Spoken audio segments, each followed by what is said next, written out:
Hello everyone, Shrimati मोहरी देवी Tapadia girls college के YouTube channel पे आपका स्वागत है। आज हम केमिस्ट्री क्लास में जो टॉपिक आपके डिस्कस करने वाले हैं वो आपके हैं प्रॉपर्टीज ऑफ जेल। आज का जो अपना है वीडियो है वो जेल की जो अपने कहते हैं गुण धर्म कहते हैं उससे रिलेटेड रहेगा, जिसमें अपन बात करें। एक इधर लिस्ट बनाई है मैंने कि ये ऐसे गुण हैं जो क्या है आपकी जेल के द्वारा आसानी से क्या किए जाते हैं, प्रदर्शित किए जाते हैं। सबसे पहला गुण दे रखा है जल योजन, मतलब यहाँ पर ये जल के द्वारा क्या किए जाते हैं कि जल को जो अवशोषित कर लेते हैं या फिर इनमें जल मिलाकर एक रूप से दूसरे रूप में परिवर्तित किया जाता है। दूसरी चीज है बात होता है स्वेलिंग कहते हैं या फिर फूलना, कि भाई आपका जो जेल है, खासकर आपका प्रत्याश जेल, ये क्या करता है जब किसी जल के विलायक में डुबोया जाता है तो वो क्रिस्पी क्या है अवशोषण की वजह से क्या हो जाता है, फूल जाता है। फिर बात करें संकुचन, कि जब किसी विलायक से बाहर आपका जो प्रत्यास्थ जो जेल है जब वो निकाला जाता है तो उसमें एक मुख्य गुण देखने को मिलता है कि वो धीरे धीरे क्या है संकुचित होने लगता है, मतलब वो धीरे धीरे सिकुड़ना स्टार्ट हो जाता है, जिससे अपन बात करेंगे कुछ बूंदे हैं वो इसमें बाहर निकलना दिखाई देती है। फिर क्रमानुवर्तिता अगर उसकी बात करें तो यहाँ पर क्या होता है कि ये एक रूप से दूसरे रूप में चेंज होता रहता है और ये क्या है एक तरह का उत्क्रमणीय परिवर्तन दिखाता है। तीसरी बात करें अंतः शोषण, तो यहाँ पर इसमें बात करें तो आपका जो आपकी जेल है वो क्या करता है, अगर आपके बाह्य विलयन को शोषण करता है, अवशोषित करता है, तो ये क्या कहलाता है, अंतः शोषण कहलाता है। तो स्टार्ट करते हैं अपना अपना वीडियो और आज अपने इसमें स्टार्ट करते हैं। इसका जो फर्स्ट अपने दे रखा है जल योजन।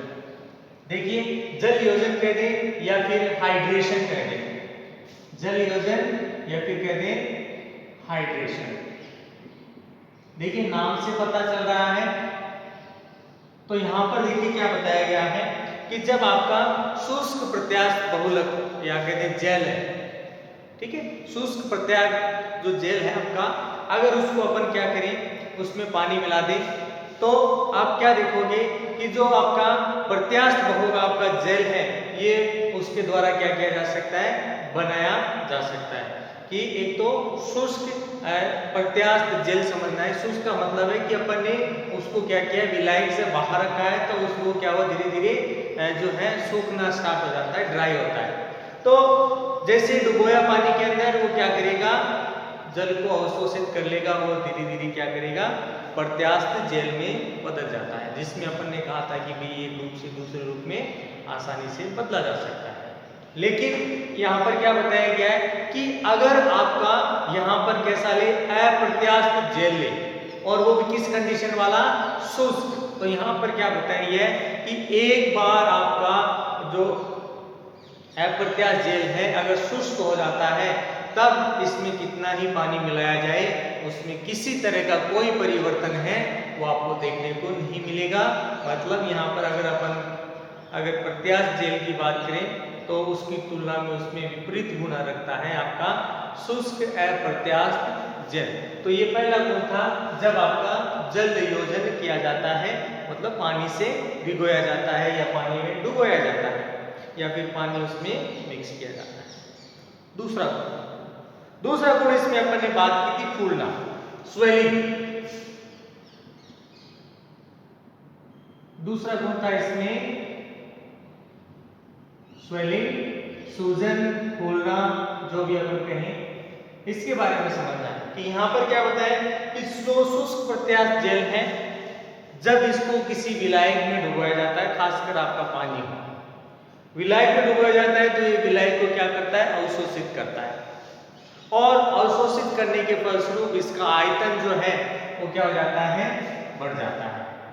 कि भाई अपन ने क्या कहा, आपका ये जो प्रत्यास्थ जेल है ये क्या करेगा,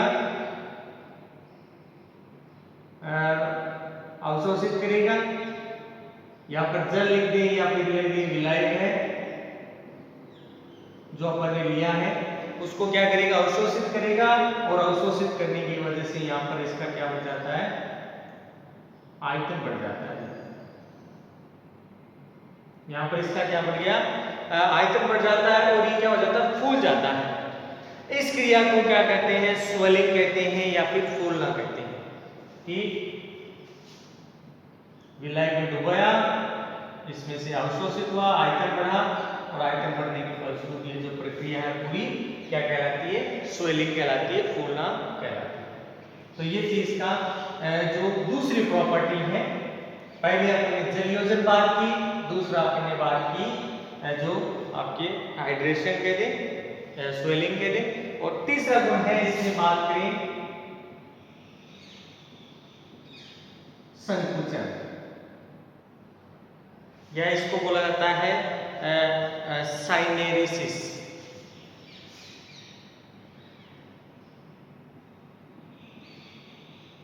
ठीक है, अब इस चीज को समझना है कि कारण अपन बात करें कई कार्बनिक या कहते हैं अकार्बनिक विलायक जो जेल को रखने पर अपन क्या करते हैं कि इन विलयनों के अंदर जब रखा जाता है, चाहे वो आपका कार्बनिक हो या अकार्बनिक, खासकर अकार्बनिक के लिए बात की है कि जब उनको उसमें क्या किया जाता है, उसमें डाला जाता है या उसमें रखा जाता है, तो क्या देखने को मिलता है, वो धीरे धीरे क्या होता है, सिकुड़ना स्टार्ट हो जाता है, मतलब कंसंट्रेशन की वजह से। तो क्या देखने को मिलता है, उसमें धीरे धीरे सिकुड़न आती है और आपको ऐसा प्रतीत होता है कि जो सिकुड़ने की वजह से उसकी जो बाहरी सतह है उससे कुछ पदार्थ वो क्या हो रहा है, बाहर निकल रहा है। इस प्रक्रिया को क्या किया जाता है, संकुचन, कि वो क्या रहा है, सिकुड़ रहा है और उसकी बाहरी सतह पर, आउटर लेयर पर जो है कुछ पदार्थ है उसकी बाहरी सतह पर जमा होना स्टार्ट हो जाता है। अब जेल का विलायक अगर मान लो आपके द्रव के रूप में स्वतः क्या होता है, अगर बाहर निकलता है तो ऐसा लगता है कि जैसे पानी की बूंदे कह दें या फिर कह दें जो जेल के अणु है उसकी कुछ बूंदे हैं वो क्या होती है, बाहर निकलती है। इस कारण इस गुण को क्या कहा जाता है, एक रुदन नाम से भी इसको बोला जाता है। ये जो गुण है इसको क्या बोला जाएगा, रुदन गुण है, वो भी इसको बोला जाता है। मतलब यहाँ पर आपको यही समझना है कि जो आउटर लेयर है आपकी जेल की, उस पर क्या होती है, बूंदों के रूप में जो पानी है या कह दें जो जेल के अणु है वो क्या होते हैं, जमा होना स्टार्ट हो जाते हैं, और जिससे क्या होगा, आपका जेल है वो क्या हो जाता है, सिकुड़ जाता है। और अगर यहाँ पर अगर ये चीज समझे तो यहाँ पर इसका बेस्ट एग्जाम्पल दे रखा है, आपके शरीर के अंदर जो रक्त का थक्का बनता है, ठीक है, सबसे बेस्ट उदाहरण है रक्त का थक्का बना। अपन ने देखा है कि इस प्रक्रम में आपने देखा होगा कि ब्लड है वो धीरे धीरे, अगर आपको कहीं भी चोट लगती है तो वो धीरे धीरे थोड़ा बाहर निकलता है, फिर आप देखोगे एक समय के बाद वापस रुक जाता है। तो वहां पर क्या देखने को मिलती है कि जो संकुचन है वो इसमें आपको ज्यादा देखने को मिलता है, और उसी की प्रोसेस की वजह से यहाँ पर क्या है, रक्त का थक्का बनना स्टार्ट, और यही प्रोसेस आपको जो जेल है उसमें देखने को मिलेगी। अब स्टार्ट बात करते हैं इसका जो चौथा गुण है। चौथा गुण है वो दे रखा है कंपानुवर्तिता।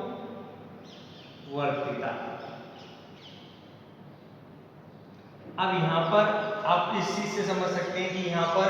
जो उत्क्रमणीय अभिक्रियाएं हैं उसकी प्रोसेस है वो क्या की जाती है, संपन्न की जाती है, कि यहाँ पर उत्क्रमणीय अभिक्रियाएं देखने को मिलेगी। तो इसका आपको इस तरह से समझना है कि कुछ ठोस जेल ऐसे हैं जिनको अपन अगर मिक्स करते हैं, हिलाते हैं, तो हिलाने पर वो क्या करते हैं, आपकी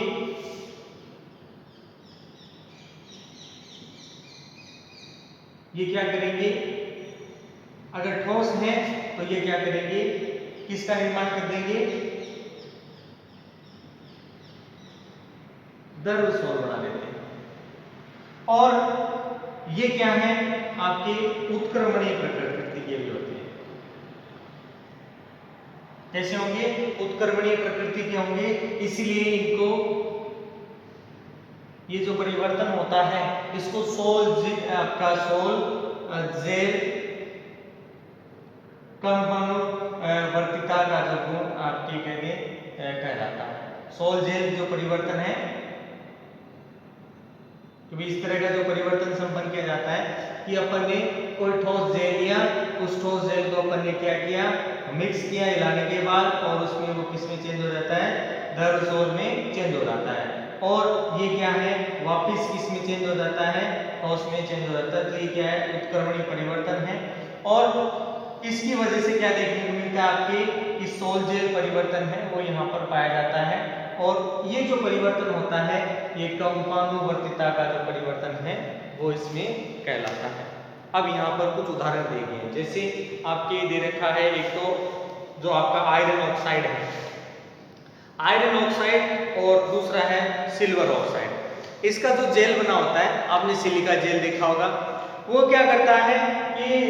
जो है उसको जब मिक्स किया जाता है तो वो क्या होता है, आपके चेंज हो जाता है। तो यहाँ पर एक तो आयरन ऑक्साइड और दूसरा है सिल्वर ऑक्साइड। इनसे बने जो जेल होते हैं ये क्या है, आपके किस तरह का गुण रखते हैं, कंपानुवर्तिता का गुण रखते हैं, जिसमें इनको मिक्स किया, मिक्स करने के बाद द्रव्यसोल बना देते हैं। उत्क्रमणीय परिवर्तन की वजह से वापिस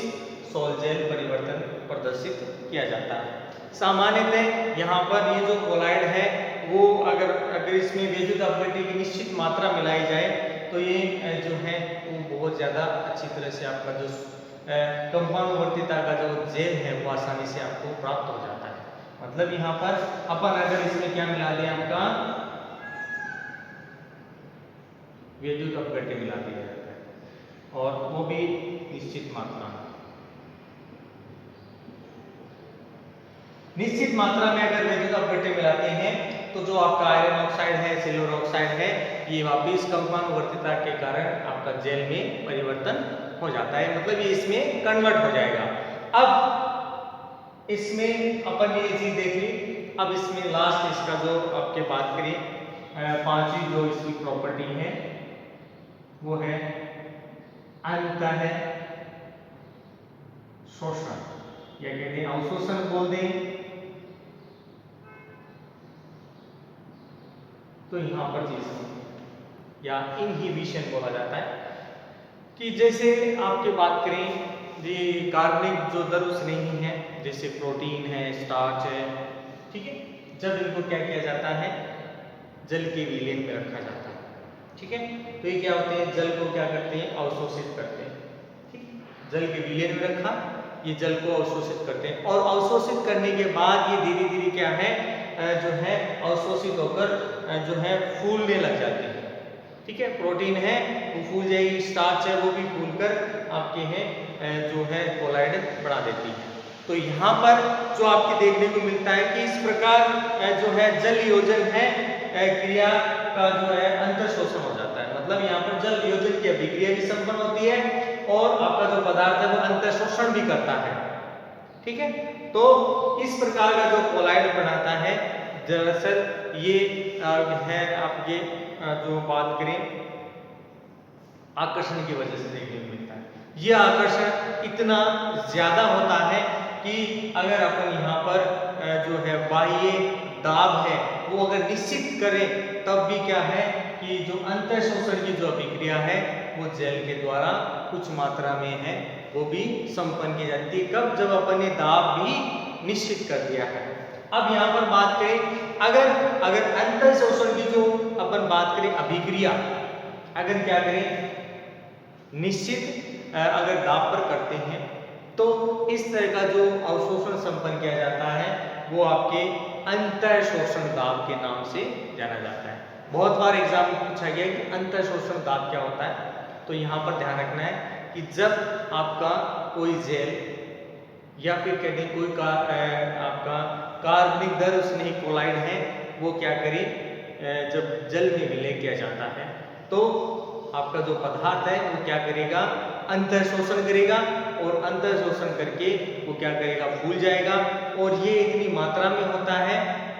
कि इसके द्वारा एक लार्ज स्केल पर कोलाइड का निर्माण किया जाता है, और आपका जो कोलाइड है जो जेल फॉर्म में होता है वो क्या हो जाता है, फूल जाता है, और फूल कर ये क्या करता है, अंतर शोषण की जो प्रोसेस है उसके द्वारा ये इसमें इस तरह से संपन्न किया जाता है। फिर क्या बताया कि जब दाब है, अगर अपन यहाँ पर क्या करें,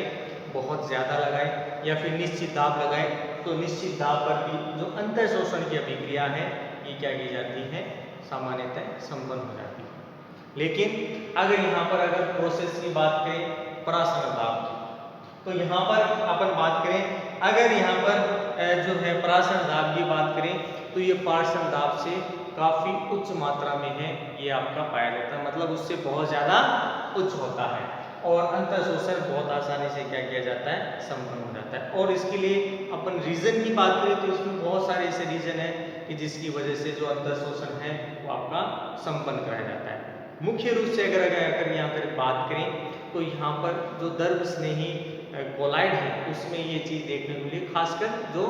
आपके कार्बनिक प्रकृति के होते हैं, जैसे प्रोटीन हो गया, स्टार्च हो गया, तो ये क्या करते हैं, जैसे जल मिले अंतर शोषण किया और उसकी वजह से इनकी कोलाइड है उनकी साइज बढ़ती है, वो फूल जाते हैं और फूलने के बाद जो है आपकी अंतर शोषण प्रक्रिया संपन्न करते हैं। और साथ में ये जो प्रक्रिया है इनमें प्रबल आकर्षण के कारण है, या कहते हैं जो द्रव स्नेही स्थिति है उसके कारण ये जो चीज़ है वो आपको देखने को मिलती है। तो ये था डियर स्टूडेंट आपकी प्रॉपर्टीज ऑफ जेल, जेल से रिलेटेड उसके गुणधर्म।